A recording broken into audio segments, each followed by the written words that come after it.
널 다시 만났던 그날 하필이면 꿈이지도 않았는데 눈이 마주친 순간 빨개진 너의 얼굴이 아직 날 좋아하나. So what do you think about when you see a sunflower? Personally, I think about Van Gogh. And how can you not with his famous sunflowers? They're amazing and they're beautiful and expressive. And he knew how to speak with his materials so well to express his very most creative self. And for me, I feel like that's definitely true with watercolors. As you know, for almost the past 90 days now, I've been working on a sketchbook challenge, unless you're new here. It's the 30, 60, 90 day challenge for those that are new here. And for every milestone, 30, 60, 90 days, I get an award. And it's usually art materials and at least one book. But I've been painting and drawing in my sketchbook every day for almost 90 days now. And I've learned a lot. And next week I'm going to be wrapping it all up and sharing my final pages. And it's going to be amazing to share that with you and my final thoughts. But because I've done so much watercolors in my sketchbook, and I've been doing a lot of copies of John Singer Sargent and Andrew Wyeth, I've come to realize, for me personally, I really love the creative feeling that I get with watercolor. And pencil too, because both of those elements allow you to capture things so quickly. It allows you to capture what you're feeling really, really quickly. And so I think I'm starting to fall in love a little bit with watercolor once again. And I'm probably going to be exploring doing more of that coming up in the future. At least that's how I'm feeling right now. I actually bought a couple more paints, colors, and my favorite watercolors. And I'll share that with you today. Not that I'm doing an extensive everything about watercolor today, but I just want to share with you my thoughts on my table and just show you some of my basic ideas and ways that I use watercolor. So let's take a moment and hop onto my drawing table and let's get started today. I just wanted to show you really quickly, this is my watercolor palette. This is my favorite watercolor, which is M. Graham. And I've got quite a collection because I bought some sets over the years. Now it seems like I'm noticing there's quite an uptick in the cost of these, but they're still worth it because some of these colors have lasted me a really, really long time. And I've laid them out on my larger palette and I use them quite a lot. But I like these little butcher palettes to keep myself a bit organized. Like now I realize how many blues I have. My bird's right there too, so yeah, there's quite a bit of colors here. But they are well loved. I first found out about these while taking a Mary White workshop. She was the one that introduced us to the M. Graham watercolors, which have a binder of honey in them, believe it or not. And they have a beautiful feel to them, and I love the colors. This cobalt teal is one of my very favorite colors. And I often use this with a touch of the ultramarine blue for my skies, a really clear blue day sky often. And then I do have a little bit of Hordam, Aquarella, and Schminke watercolors that I've been introducing a little bit here and there. But I still love these, and I love like sap green and hooker's green. There's a lot of great colors that they offer. And I don't even have all of them, clearly. So just going back to my sketchbook, one of the things I think that started impacting me the most and making me anxious about watercolors or excited about watercolors was this John Singer Sargent painting that I did of a campsite that he had painted, and I don't know if it was the same time. Just the palette seemed to be pretty consistent, even with this this beautiful house. It almost looks like a coastal Greek type of home. All the variations of the colors and the looseness. And then I went on to do a couple of things of my own, which I think I was inspired by another painting here. And then this was actually a leaf that I have that was just sitting around the house that I thought would be a beautiful companion to that other page. And then this was actually N.C. Wyeth.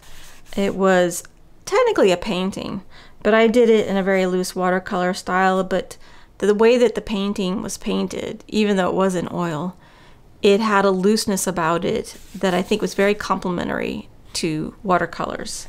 And then I did my apple over here in watercolor with a little bit of gouache.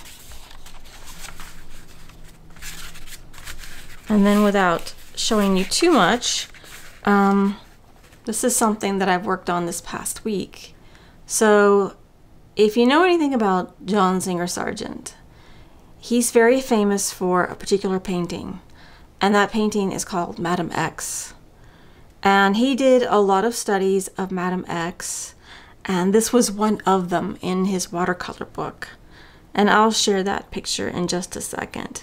But I love the looseness of this. I love how, even though you have the accuracy of capturing your model and her likeness, you have such loose expression of the watercolor as it flows and captures all the variations of color that you're probably seeing in the room without depicting anything.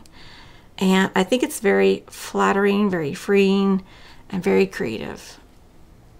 So I really enjoyed that a lot.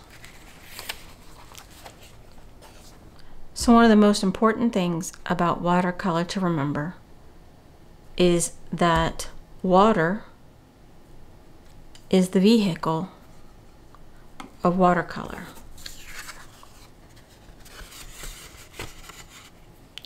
Wherever water exists, that is where watercolor will go.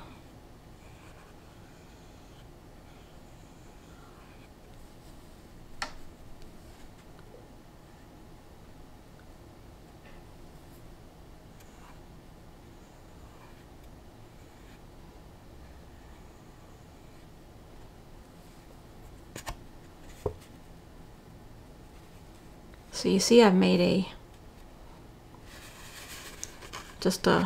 I took some water and I put it on my paper. Now see how the water is holding to the exact place where I painted.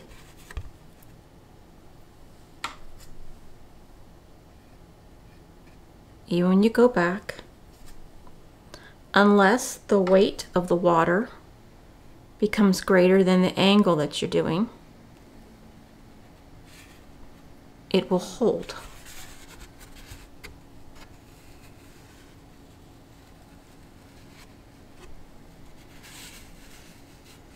And that's how you create boundaries in watercolors. And why helping something dry or allowing something to dry before you put another color next to it will prevent bleeding.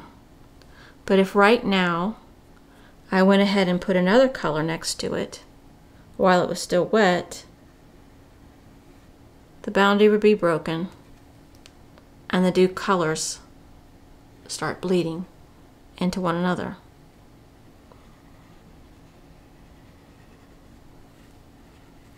And some backwashes will start to occur. But you see where the boundary of the water is still. The colors, even though they're blending now, it's still holding to the edge that I created.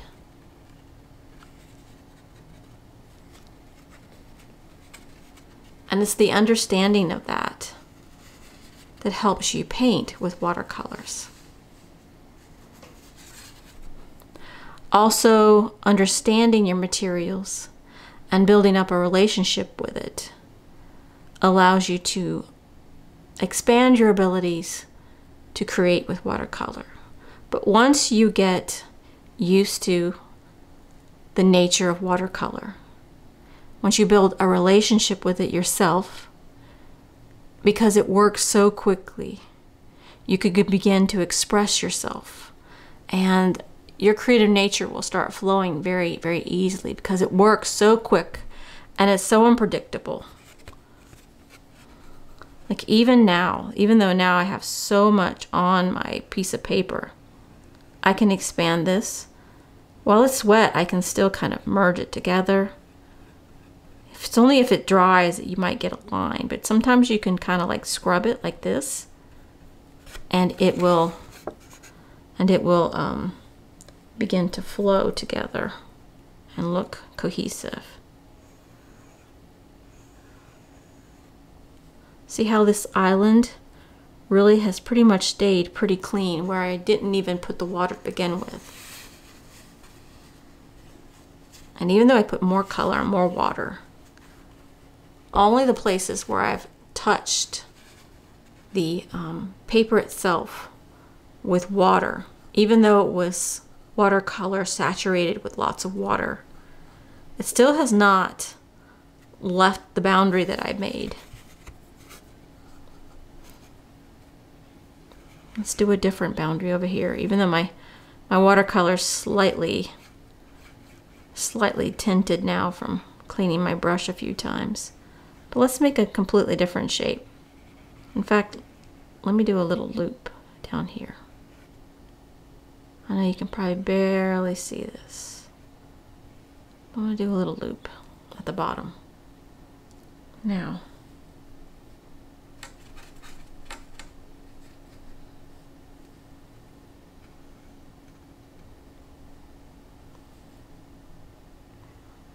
I put a lot of water on my brush and watercolor media, because right now, I mean, initially it was dry on my palette, but I reactivate it with water. But you can see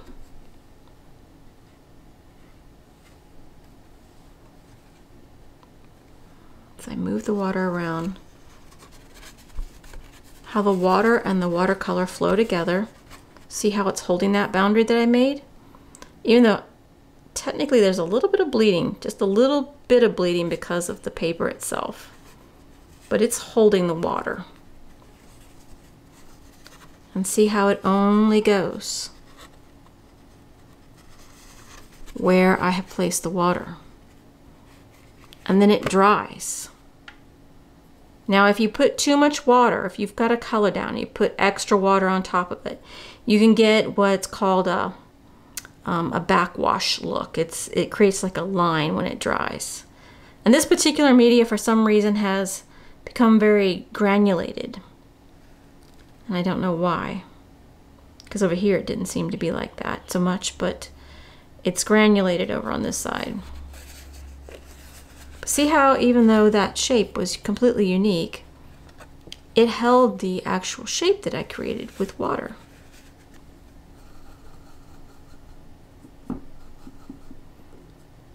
And I feel that because it works so quickly, because you can control it to a degree, once you build a relationship with it, then you can start creating things from your imagination, or you can draw something quickly that you're seeing. Now often for me, like what I did with the Madam X that I did a copy of, I actually drew her first very lightly, looking at the reference image, and then I went back over it with a little bit of my generals rubbing eraser and just slightly pushed those pencil marks back. And then I started incorporating my watercolors. And I went from very loose to very tight. But for the most part, that study was very loose. He did it very, very quick. Because if you know anything about that particular model, she was a famous heiress from America. And she was in Europe with her family trying to find herself a husband with a title. And she was known for being a bit difficult, but she was also very sought after. And so when he had her sit for him, he had to be very, very quick about doing the quick studies that he needed to capture, trying to figure out what kind of a painting, what composition he would use in his final painting that he was trying to do of her. And that was one of the many compositions that he did.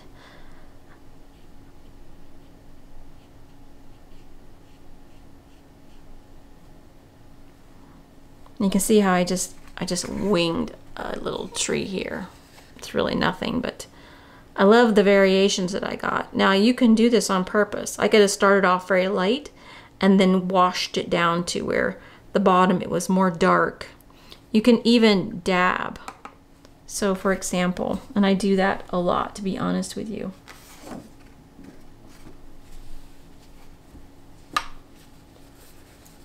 So I just take my paper towel,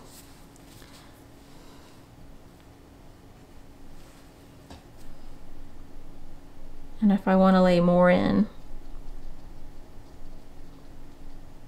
I just do it like this. And if it's too much, I'll just dab it.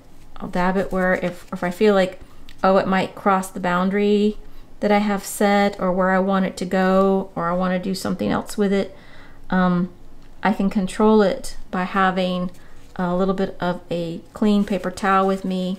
And you want to make sure that any other place that you need to put it, you're making sure that you're using a clean spot on your paper towel. And then I'll just go back in and start dabbing to create a variation.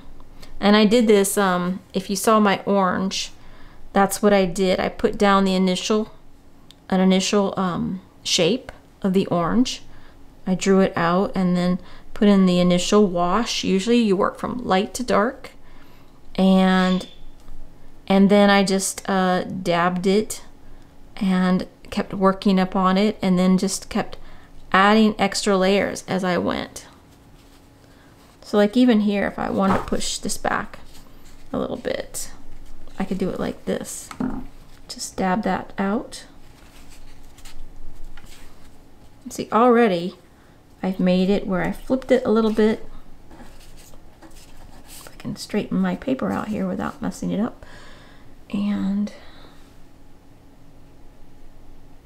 then just add it in a bit more. Now granted, this is just from my imagination, so there's nothing fancy to this. So I'm adding in a little bit of that darker bluish green here on the bottom, allowing some of the lighter colors to still show, giving a feeling of light coming through the leaves of the tree.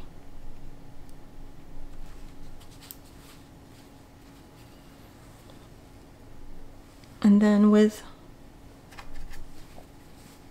my tree trunk, even though I allowed green to flow into it a little bit, I can lighten it up a little bit and then just add some brown to it and go back over it a little bit.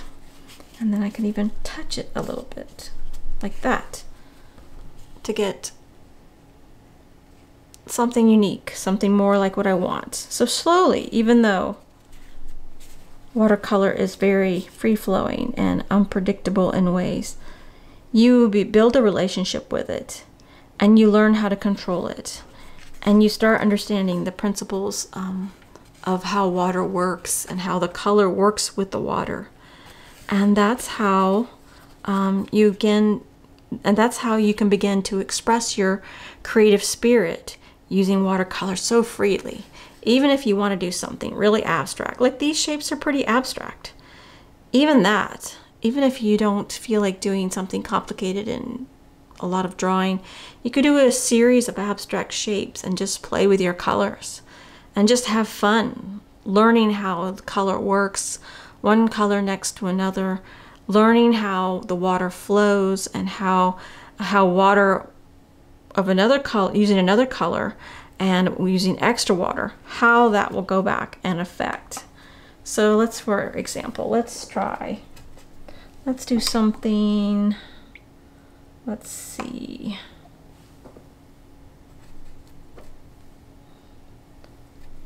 Let's try this complement to this green here. Let's do like a red. I think I'm going to do a couple things. I'm actually going to fill in this spot here. And by experimenting like this is how you learn. This is how you learn how it works before you do something that you really care about. Now let's see how that works with it. Again, it's holding where the water's at. But it's not going into the areas where it's dry over here.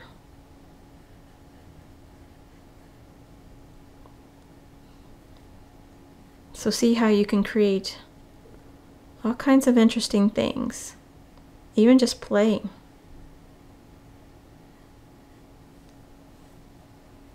Now see, the water has been broken, so there's a little bit of bleeding going on because it's actually lifting a little bit of the watercolor that's underneath.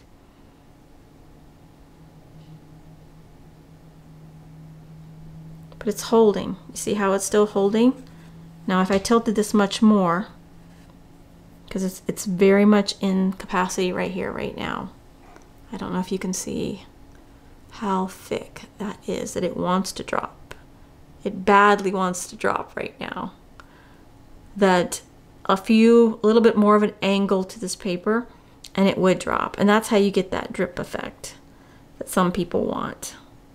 See, now it's broken the boundary and there you go. So now the effect of gravity has done something else. So this is how working on something, whether it's straight or at an angle, can affect your work and what you're trying to achieve. So yeah, that's a bit of fun. But again, always be careful with paint on your hands. You'd be surprised. I see so many people playing with paint directly, and it has cancer-causing agents in it, depending on the paint, so be careful. But yeah, that's just so fun and so beautiful. And I think because it does work so fast, I think it really aligns with being very creative and loose randomly. So that's what I've been playing with recently, and I plan on doing a lot more of these. Even with this book that I have been doing a little bit of sampling of some of my favorite colors that I like, and just seeing where I can take it using the colors that I have on my palette. This is mostly based off of that one color. Mostly it has to do with this particular color right here, if you can see it. The name's pretty difficult to pronounce. Phylocyan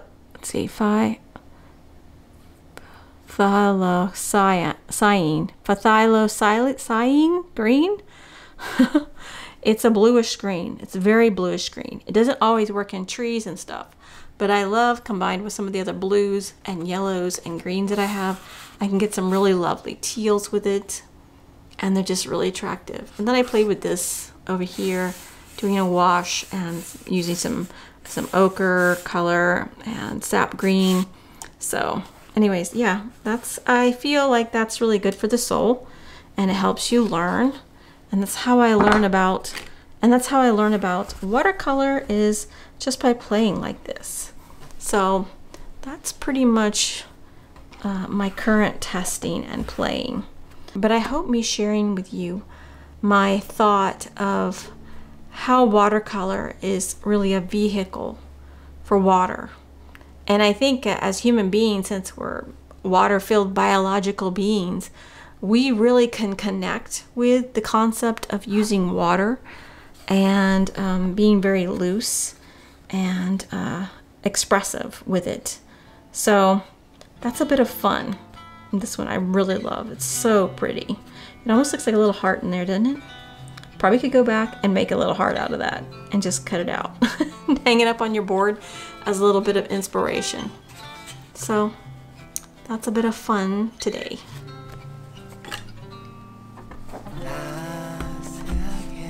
I'm actually sitting right here where I was at the very beginning of this video, holding the same flower, because I'm gonna use this moment to also wrap it up. I hope that you enjoyed today's video, and I hope that you found something useful and helpful. And I hope that you all have a beautiful, blessed, and creative week ahead, and I will see you next time. All right, 안녕, goodbye, bye.